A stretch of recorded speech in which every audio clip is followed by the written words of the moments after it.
दूसरा सवाल इन्होंने पूछा था कि आप चुनाव क्यों नहीं लड़ते,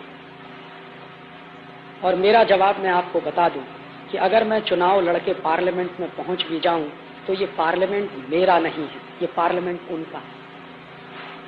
ये पार्लियामेंट्री डेमोक्रेटिक सिस्टम मेरा नहीं है, स्वदेशी नहीं, ये विदेशी तंत्र है। और इस विदेशी तंत्र में आप किसी भी अच्छे से अच्छे आदमी को भेज दीजिए, वो वही करने वाला है जो हो रहा है। इसको एक उदाहरण से समझिए। हमारे यहां पता है क्या होता है, और तीसरे सवाल का जवाब भी इसी में आ जाएगा कि ये भाजपा अपनी है कि नहीं। क्या होता है कि ये पूरी की पूरी व्यवस्था एक मोटर गाड़ी की तरह है। आप ड्राइवर बदलते जाते हो लेकिन कार वही चलती जाती है।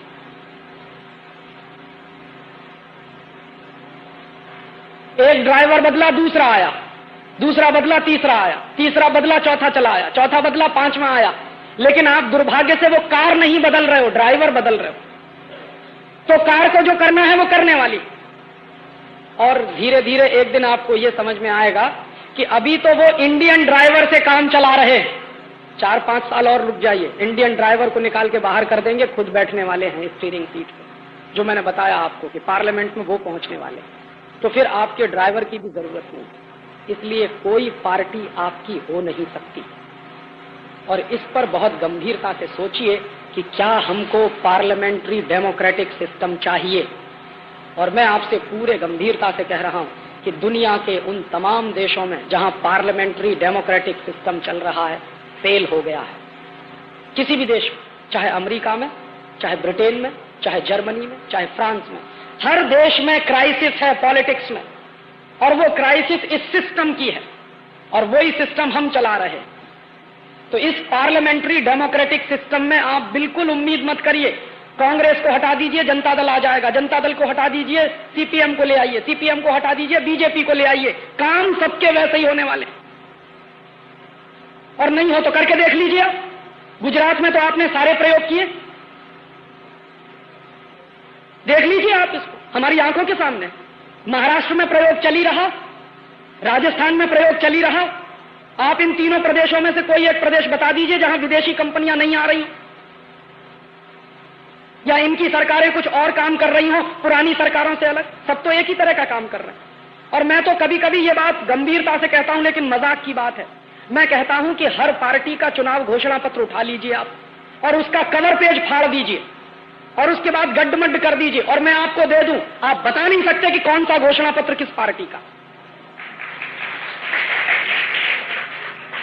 सबके चुनाव घोषणा पत्र एक जैसे, फर्क बस इतना है कि किसी के चुनाव घोषणा पत्र में कोई बात पेज नंबर 1 पर होगी तो दूसरी पार्टी के चुनाव घोषणा पत्र में पेज नंबर 10 पर होगी। किसी में वो बात पेज नंबर 15 पर है तो किसी में पेज नंबर 40 पर हो जाएगी। इससे ज्यादा कोई फर्क नहीं, कोई क्वालिटी का फर्क नहीं। और मैं तब आपसे कह रहा हूं कि हमको गंभीरता से विचार करना चाहिए कि ये संसदीय लोकतंत्र हमको चाहिए क्या, और अगर ये संसदीय लोकतंत्र चाहिए तो इसके स्वरूप के बारे में तय करिए। मैं बहुत गंभीरता से इस निष्कर्ष पर पहुंचा हूं पिछले कुछ वर्षों में। हो सकता है मेरा निष्कर्ष गलत हो, मैं ये नहीं कहता कि यही आखिरी सच है। मैं मानता हूं कि हिंदुस्तान से पार्टियों का शासन खत्म करना पड़ेगा, इन पार्टियों को हटाना पड़ेगा। जानते हैं क्यों? मैं मेरे घर का उदाहरण देता हूं, बिल्कुल ताजा उदाहरण है। उत्तर प्रदेश में चुनाव हुआ तो मेरे पिताजी ने मुझे फोन किया। मैं एक जगह गया हुआ था ऐसे ही व्याख्यान करने, मेरे पिताजी ने फोन किया। क्या फोन किया? कि तुमको घर आना। मैंने कहा किस लिए? कि वोट डालना। चुनाव आ गया, वोट डालना। मैंने कहा क्यों वोट डाले? कि तुम्हारा बहुत पवित्र काम है वोट डालना। तो मैंने कहा काहे को आए घर पे? तो उस दिन मैं बताऊं आपको कि 35 मिनट मेरे पिताजी फोन पे बात करते रहे एसटीडी से, और मुझको समझाते रहे। अंत में उन्होंने कहा कि तुमको इसलिए आना है कि कांग्रेस को वोट डालना। थोड़ी देर के बाद मेरी मां ने उनके हाथ से फोन छीन लिया। मेरी मां कहने लगी कि तुमको घर इसलिए आना है कि वोट भाजपा को डालना।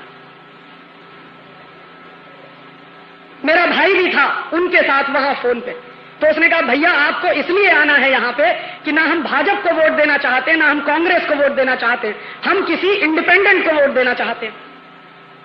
मेरा एक घर है, उस घर में मेरे पिताजी कहते हैं कांग्रेस को वोट डालो, मेरी मां कहती है भाजपा को वोट डालो, मेरा भाई कहता है कि इंडिपेंडेंट को वोट डालो, और मैं कहता हूं कि वोट डालने की जरूरत ही नहीं है, वो पड़ जाएगा वैसे ही।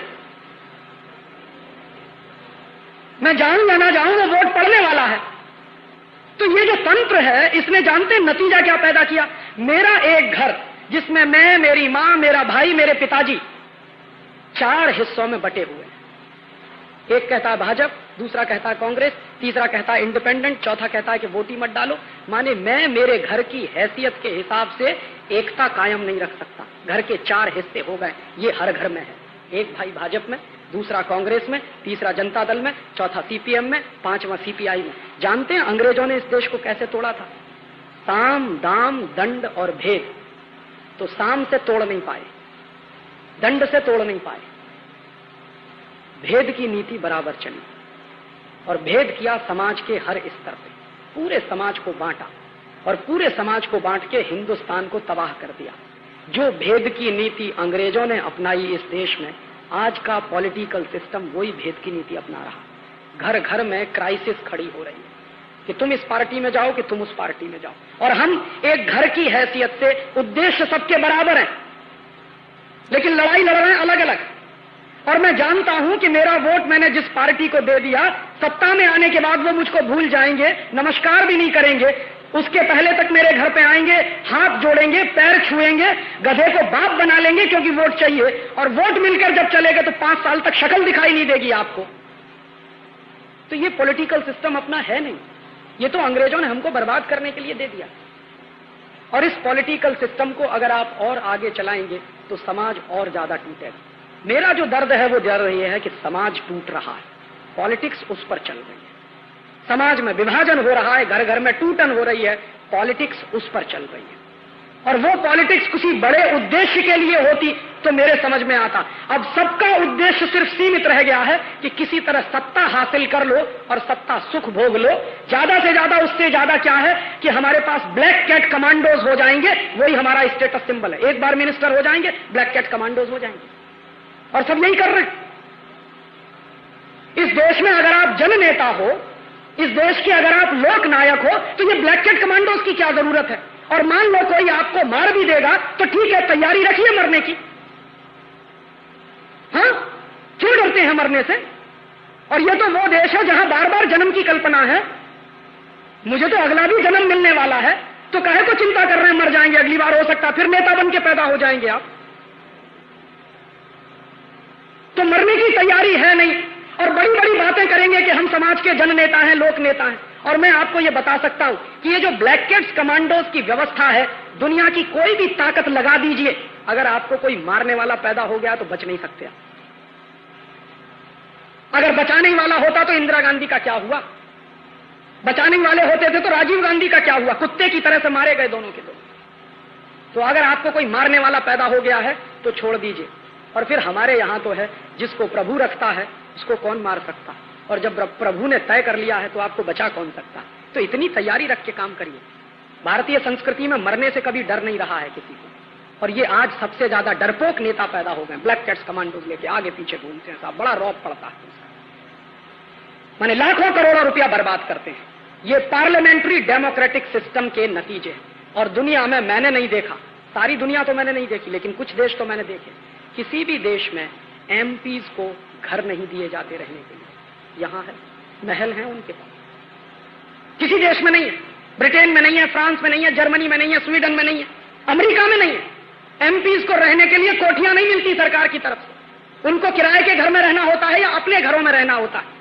ये अंग्रेजों ने व्यवस्था डाली हिंदुस्तान में, और अंग्रेजों की डाली हुई व्यवस्था आज भी चल रही है। एक एक एमपीज के पास 2-2 घर हैं, 3-3 घर हैं। एक घर पार्टी को दे रखा है, एक घर अपने लिए। काहे के लिए भाई? किराए के घर में रहिए।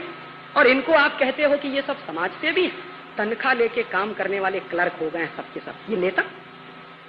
अपना टीए बढ़ाना हो, अपना डीए बढ़ाना हो तो पूरा पार्लियामेंट एक हो जाता।